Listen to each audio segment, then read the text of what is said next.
Hello everyone, my name is Bảo Anh and I'm 12 years old. So today I'm going to talk about a brief history of alcohol. Okay, so you see that alcohol is now very common in nowadays.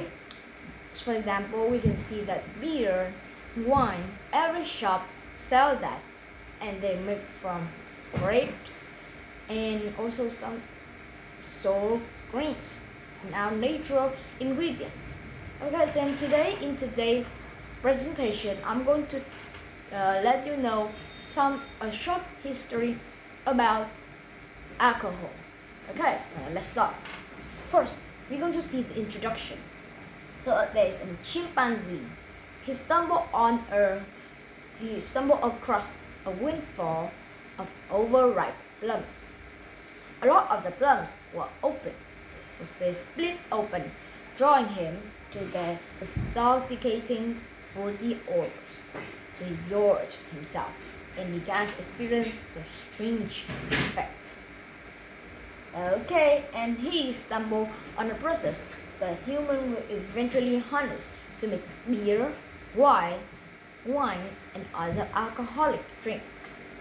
Okay, so we'll find this alcoholic drink. How to find this? How to make alcoholic drink? Of course, it is the chimpanzee. Next, we're going to see the yeast. What is the yeast? The sugar in the overripe plums of fruits, overripe fruit, attracts microscopic organisms known as yeast. So this is the definition of yeast. And as yeast feed on the sugar, they create a compound called ethanol. Ethanol is something that they create a compound. Okay, the compound is called ethanol.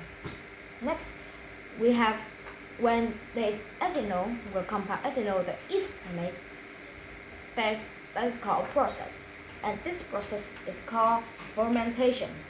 Nobody knows exactly when humans began to create fermented beverage.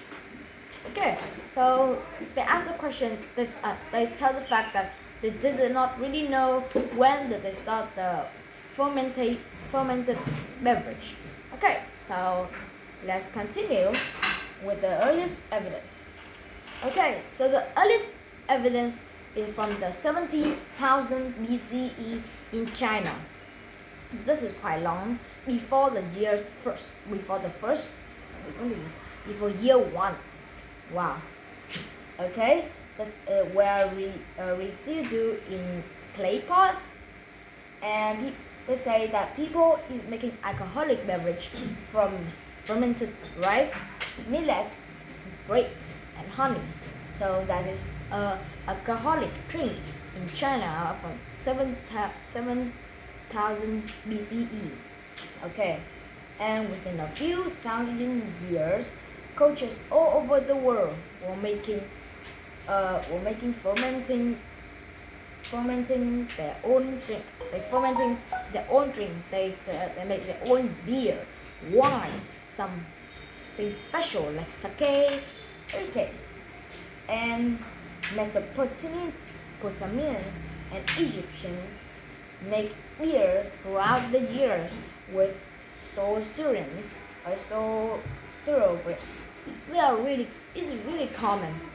We could even get wine. Receive wine, not wine, beer. They receive beer in a daily ration, and they also make wine. But the climate wasn't an ideal for growing grapes, so they're rare and expensive. So in Greece and Rome, grapes were more easily, right? And now, when grapes is more easily to grow, the wine is common as beer was in Mesopotamia and Egypt. Okay, we can also see other example like South America. They make chicha from grains, sometimes adding hallucinogenic herbs. that's quite a long word. Or Mexico. In Mexico, they make pulque from cactus saps. This was the drink of choice. And Japan make sake from rice. Okay, so every single country in the global, they make their own drinks, make their own alcoholic drink. Let's see the next. How do people think of alcoholic drink? Of course, this is the positive and the negative. But first, the positive. Greek physicians consider that wine is good for health. Poets testify to its creative qualities, while others think it is negative. Greek philosophers promote temperance. When the early Jewish and Christian writers in Europe integrated wine into ritual, they considered a sin.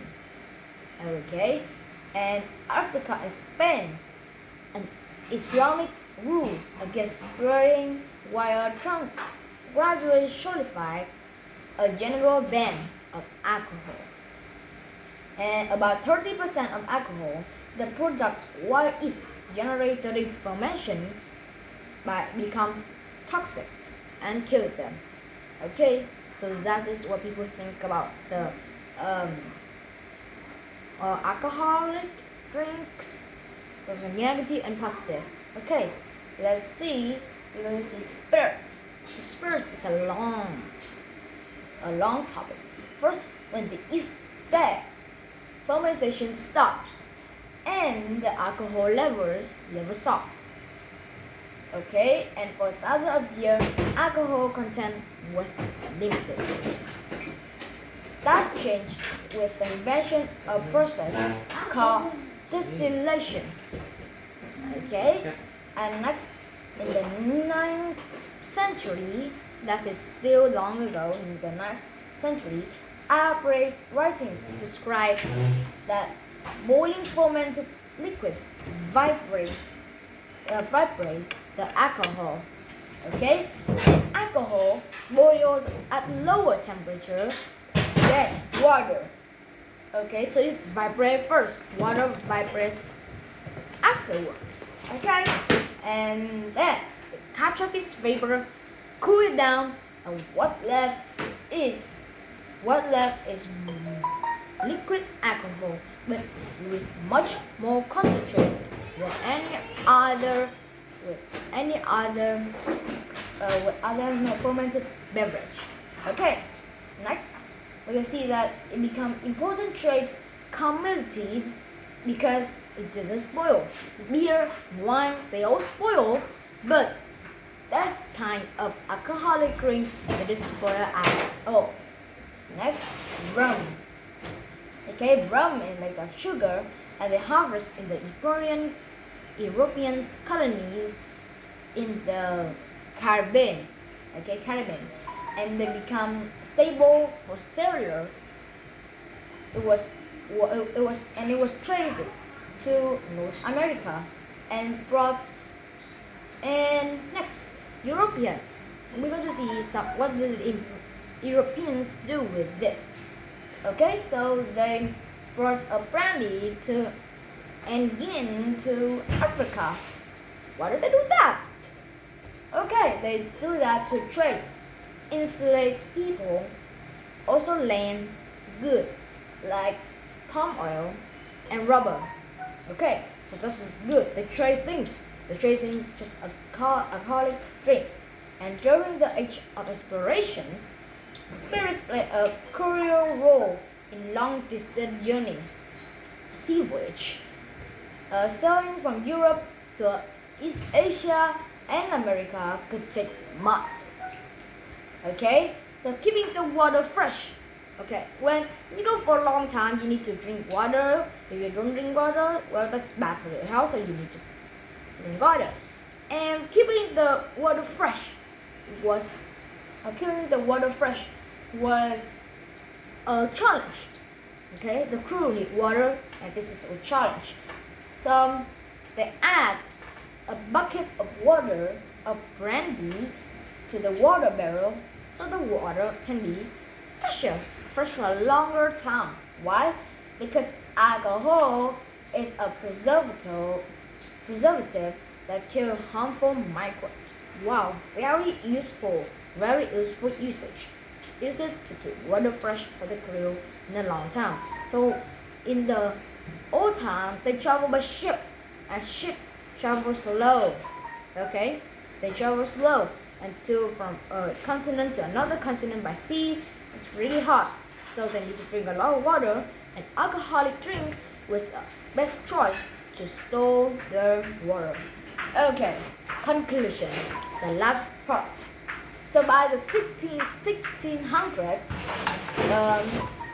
the 1600 alcoholic drink gone simply from giving animal a buzz to fueling global trade and exploration, along with all their consequences. So as time went on, its role in human society would get only more complicated. Okay, so that's it about a short history of alcoholic drinks, and I guess you learned something new about alcohol, and I guess I see you in the next presentation. And goodbye, everyone. See you in the next one. Goodbye.